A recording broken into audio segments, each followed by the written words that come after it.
Yo guys, welcome to this video, and today we are ranking all Tyler the Creator albums. Yep, we are ranking of his 8 albums on streaming platforms. Tyler the Creator is different, but let's get into the list. Number 8, we have his album, one of the first, or if not the first, but one of the first album, Goblin. Goblin is coming in at number 8.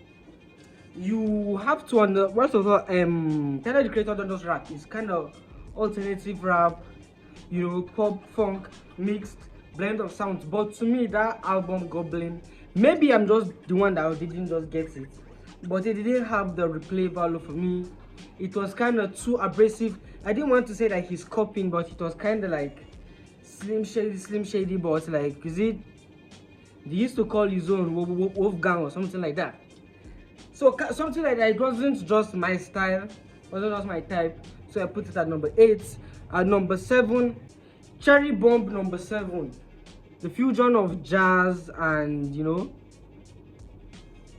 random sounds. I won't say random sounds, but I can't. If you have to define it, it's kind of hard. But there was kind of jazz music. The sound fusion was not. It's not like it was not fusioning, but the fusion didn't fuse how it's supposed to fuse. So maybe that is why. And the songs kind of felt like individual, not feeling like a project.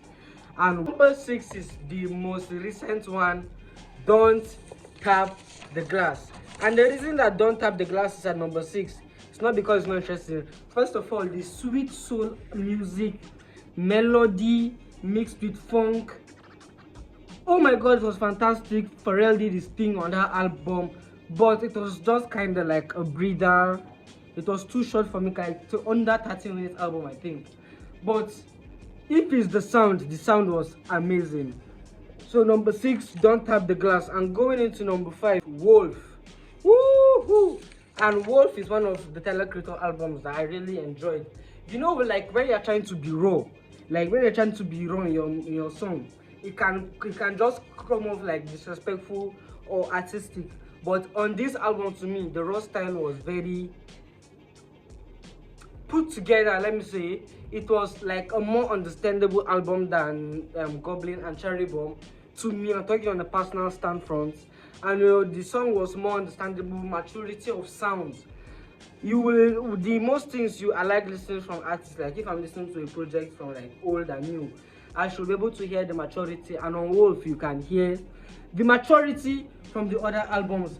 That brings us to number 4. 4 goes to Call Me If You Get Lost.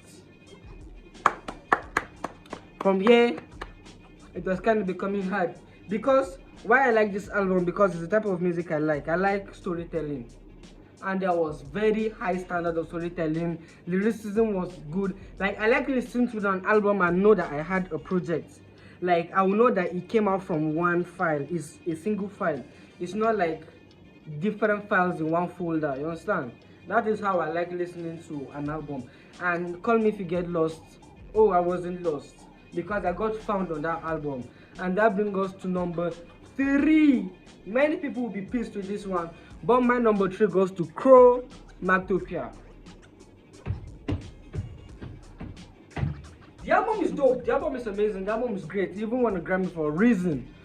And let me tell you, the sounds, oh lord. That album coming at number 3, many people will not agree. It's mature sounds. The production, the production of that album is high level. Like, first of all, the first time I listened to that album, I didn't feel it. I wasn't a believer. But over time, second, third listen, I was like, yeah, you can listen to the sounds. Sometimes it's raw sounds mixed into the production, beat, this and that. The album was amazing. The album was very, very artistic. That brings us to the top 2. And for number 2, it goes to an album that is very, very beautiful to me.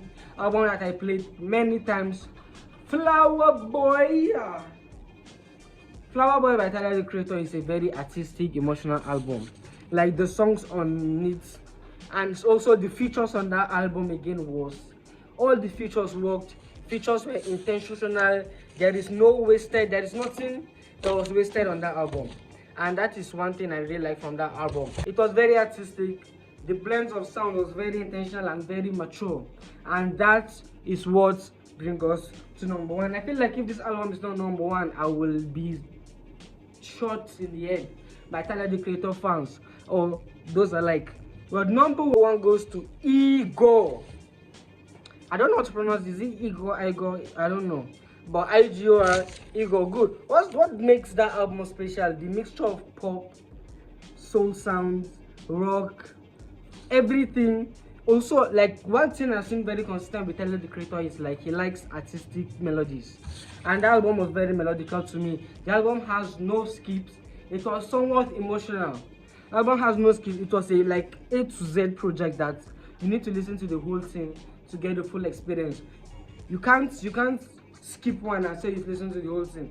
You need to listen to the full project, and that is my listing for Tyler the Creator albums. Please like, comment, and subscribe on this video, guys. It's really going to help me a lot. I'm trying to get to 100 subscribers at the end of maybe this month or mid next month. Please, guys, I need your help, and peace out.